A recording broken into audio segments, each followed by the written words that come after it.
32 países, um único vencedor. Mas é possível prever quem vai levantar a taça da Copa do Mundo da Rússia no dia 15 de julho, em Moscou?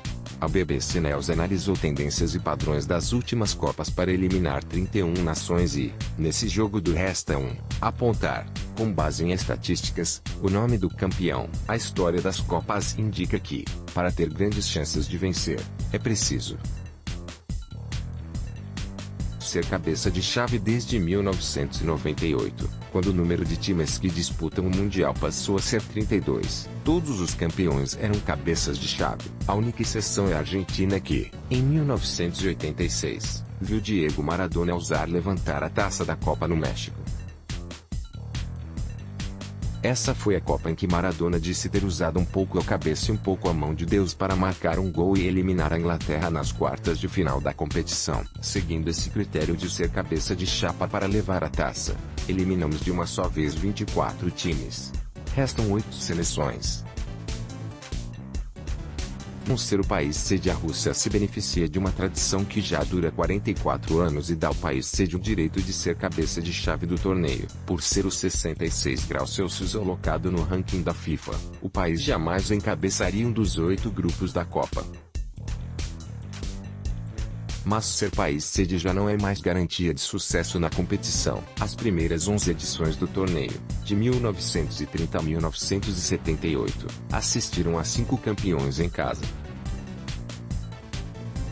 Nos 9 torneios seguintes, apenas um campeão jogou em casa, a França em 1998, apesar de as chances do ZOA, Japão, Coreia do Sul e África do Sul terem sido pequenas, a Itália em 1990, a Alemanha em 2006 e o Brasil em 2014 não ajudaram as estatísticas que correlacionam a vitória ao país sede. A Rússia, portanto, acaba de ser eliminada por esse critério.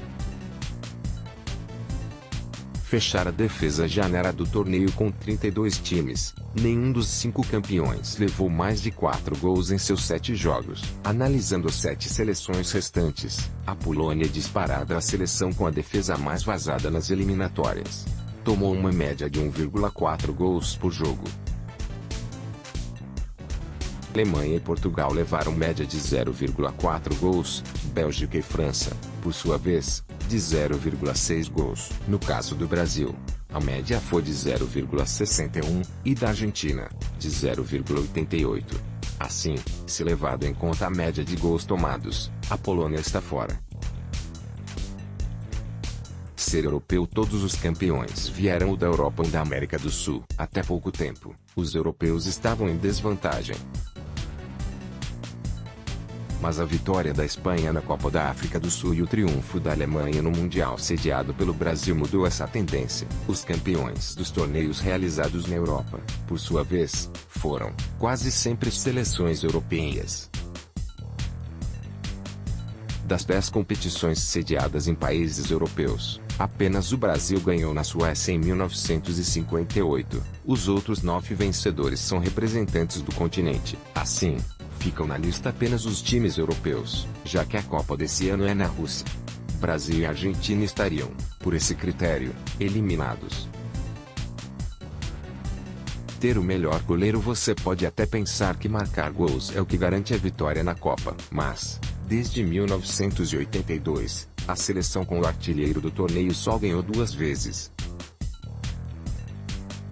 Em 2002, Ronaldo Fenômeno ganhou a chuteira de ouro e, em 2010, foi o espanhol David Villa quem levou o troféu de maior goleador da Copa. A história das Copas indica que os vencedores normalmente são os times com os melhores goleiros. 4 dos 5 ganhadores do troféu Luva de Ouro de melhor goleiro se sagraram campeões do mundo. Dos 4 times restantes, não é difícil imaginar Manuel Neuer, Alemanha, Hugo Lloris, França, ou Thibaut Courtois, Bélgica, ganhando o título de melhor goleiro do torneio. Já o português Rui Patrício é considerado uma zebra na categoria. Por isso, Portugal está fora da lista.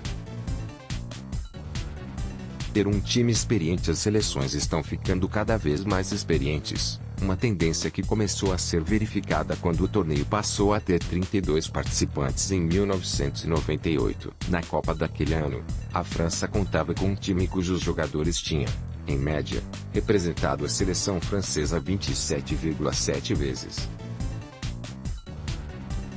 Desde então, essa média tem, aos poucos, subido entre os campeões. Em 2002, quando o Brasil foi pentacampeão, jogadores brasileiros tinham nas costas uma média de 28,04 partidas pela seleção.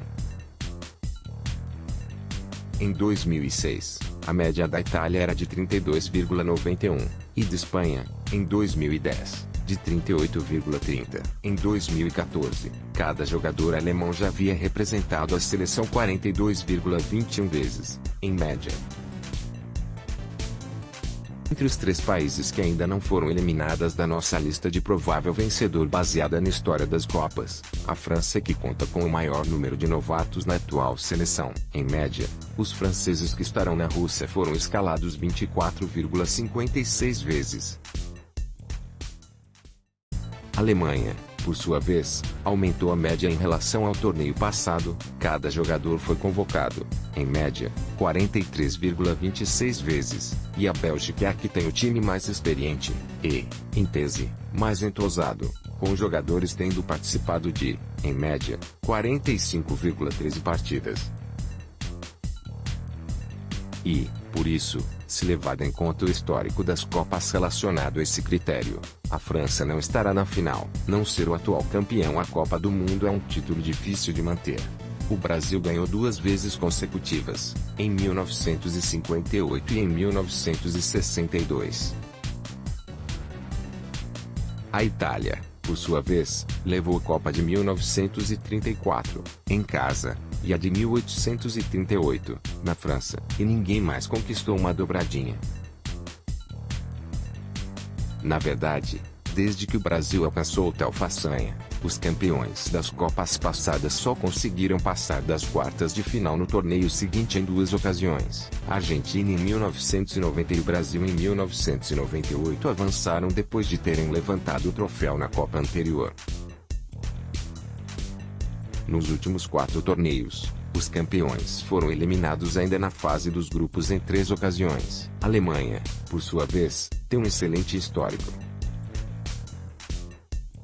Nos últimos 9 torneios, incluindo 3 nos quais o país disputou como Alemanha Ocidental, os alemães venceram 2 vezes, chegaram a mais 3 finais e terminaram em terceiro em mais 2 ocasiões. No entanto, quando se trata de ganhar a taça 2 vezes seguidas, a história pesa contra os alemães na Copa da Rússia.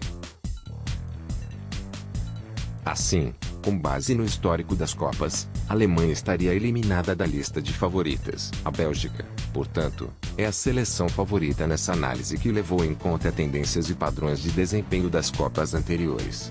A ver. Gráficos, Katia Moses e André Park. BBC Brasil, todos os direitos reservados. É proibido todo tipo de reprodução sem autorização por escrito da BBC.